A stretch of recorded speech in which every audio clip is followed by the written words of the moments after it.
Lahore central jail में 23 मार्च 1931 की शुरुआत किसी और दिन की तरह ही हुई थी। फर्क सिर्फ इतना था कि सुबह सुबह जोर की आंधी आई थी, बहुत तेज। लेकिन जेल के कैदियों को थोड़ा अजीब सा लगा जब 4 बजे ही वार्डन चरत सिंह ने उनसे आकर कहा कि वो अपनी अपनी कोठरियों में चले जाएं। उन्होंने कारण नहीं बताया था। उनके मुंह से सिर्फ ये निकला कि आदेश ऊपर से है। अभी कैदी सोच ही रहे थे कि माजरा क्या है। जेल का नाई बरकत हर कमरे के सामने फुसफुसाते हुए गुजरा कि आज रात भगत सिंह, राजगुरु और सुखदेव को फांसी दी जाने वाली है। उस क्षण की निश्चिंता ने उनको झकझोर कर रख दिया। कैदियों ने बरकत से मनुहार की कि वो फांसी के बाद भगत सिंह की कोई भी चीज जैसे पेन, कंघा या घड़ी उन्हें ला कर दें ताकि वो अपने पोते पोतियों को बता सकें कि कभी वो भी भगत सिंह के साथ जेल में बंद थे। बरकत भगत सिंह की कोठरी में गया और वहां से उनका पेन और कंघा ले आया। सारे कैदियों में होड़ लग गई कि किसका उस पर अधिकार हो। आखिर में ड्रॉ निकाला गया, लाहौर कॉन्स्पिरेसी केस। अब सब कैदी चुप हो चले थे। उनकी निगाहें उनकी कोठरी से गुजरने वाले रास्ते पर लगी हुई थी। भगत सिंह उनके साथ फांसी पर लटकाए जाने के लिए उसी रास्ते से गुजरने वाले थे। एक बार पहले जब भगत सिंह उसी रास्ते से ले जाए जा रहे थे तो पंजाब कांग्रेस के नेता भीमसेन सच्चर ने आवाज ऊंची कर उनसे पूछा था, आप और आपके साथियों ने लाहौर कॉन्स्पिरेसी केस में अपना बचाव क्यों नहीं किया? भगत सिंह का जवाब था, इनकलाबियों को मरना ही होता है क्योंकि उनके मरने से ही उनका अभियान मजबूत होता है, अदालत में अपील से नहीं। वार्डन चरत सिंह भगत सिंह के खैर ख्वाह थे और अपनी तरफ से जो कुछ बन पड़ता था उनके लिए किया करते थे। उनकी वजह से ही लाहौर की द्वारकादास लाइब्रेरी से भगत सिंह के लिए किताबें निकलकर जेल के अंदर आ पाती थी। भगत सिंह की जेल की जिंदगी काफी कठिन थी।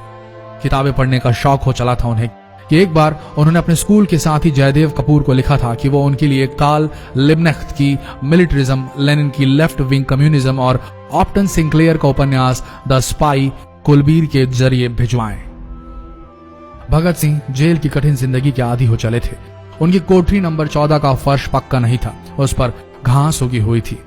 कोठरी में बस इतनी ही जगह थी कि उनका 5 फुट 10 इंच का शरीर बमुश्किल उसमें लेट पाए। भगत सिंह को फांसी दिए जाने से 2 घंटे पहले उनके वकील प्राणनाथ मेहता उनसे मिलने पहुंचे।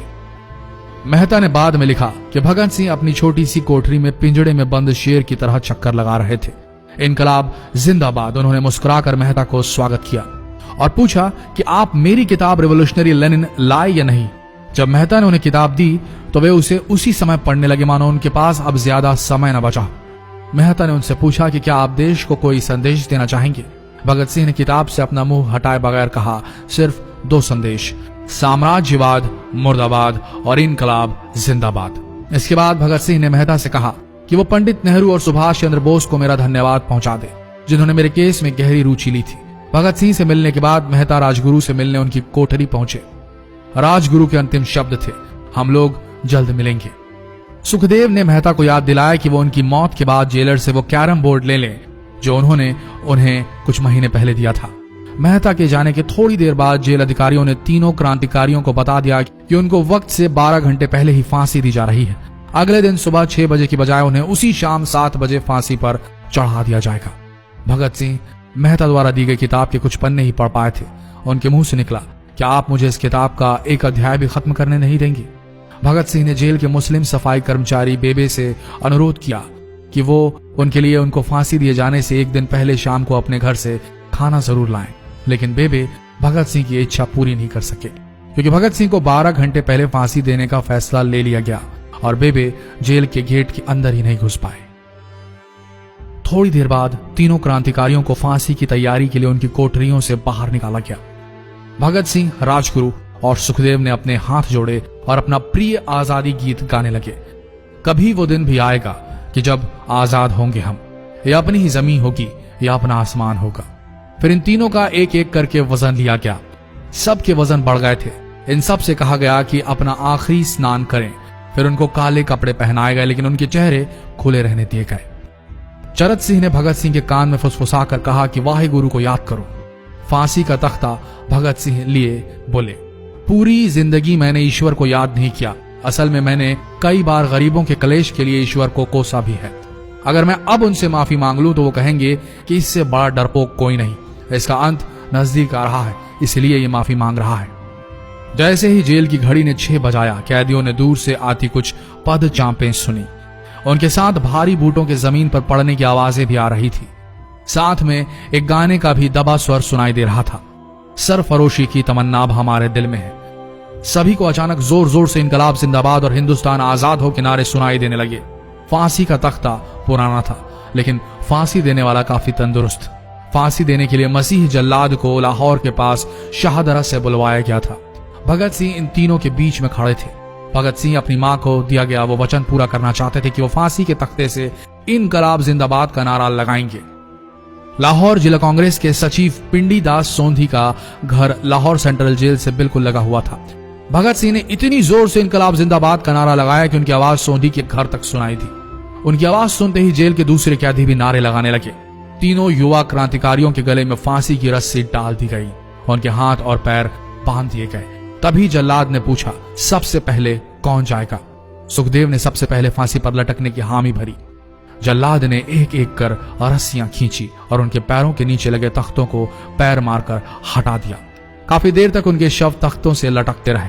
अंत में उन्हें नीचे उतारा गया और वहां मौजूद डॉक्टरों लेफ्टिनेंट कर्नल जे नेल्सन और लेफ्टिनेंट कर्नल NS सोंधी ने उन्हें मृत घोषित किया। एक जेल अधिकारी पर फांसी का इतना असर हुआ कि जब उससे कहा गया कि वो मृतकों की पहचान करें तो उसने ऐसा करने से इनकार कर दिया। उसे उसी जगह पर निलंबित कर दिया गया अंग्रेजों द्वारा। एक जूनियर अफसर ने यह काम अंजाम दिया। पहले योजना थी कि इन सब का अंतिम संस्कार जेल के अंदर ही किया जाएगा, लेकिन फिर यह विचार त्यागना पड़ा जब अधिकारियों को आभास हुआ कि जेल से धुआं उठते देख बाहर खड़ी भीड़ जेल पर हमला कर सकती है। इसलिए जेल की पिछली दीवार तोड़ी गई। उसी रास्ते से ट्रक जेल के अंदर लाया गया और उस पर बहुत अपमानजनक तरीके से उन शवों को एक सामान की तरह लाद दिया गया।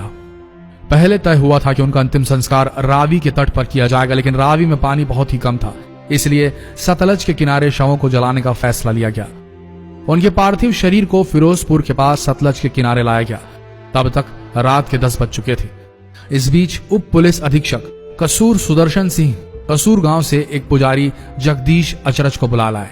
अभी उनमें आग लगाई ही गई थी कि लोगों को इसके बारे में पता चल गया। जैसे ही ब्रितानी सैनिकों ने लोगों को अपनी तरफ आते देखा, वो शवों को वहीं छोड़कर अपने वाहनों की तरफ भागे। सारी रात गांव के लोगों ने उन शवों के चारों ओर पहरा दिया। अगले दिन दोपहर के आसपास जिला मजिस्ट्रेट की दस्तखत के साथ लाहौर के कई इलाकों में नोटिस चिपकाया गया, जिसमें बताया गया कि भगत सिंह, सुखदेव और राजगुरु का सतलज के किनारे हिंदू सिख रीति से अंतिम संस्कार कर दिया गया है। तो ये थे भगत सिंह की जिंदगी के वो 12 आखिरी घंटे। आशा करते हैं इस वीडियो में सुनाई गई ये कहानी आज युवा पीढ़ी के दिलों में मर चुके देशभक्ति को जगाने में कामयाब होंगे। जितना हो सके इस संदेश को पूरे देश में पहुंचाएं। इस वीडियो को शेयर करें फेसबुक पर, व्हाट्सएप पर, और हो सके तो इस पेज को फॉलो करें ताकि ऐसे ही वीडियोस आप तक सही समय पर पहुंच सके। मिलते हैं अगले वीडियो में, तब तक के लिए आप सबका धन्यवाद।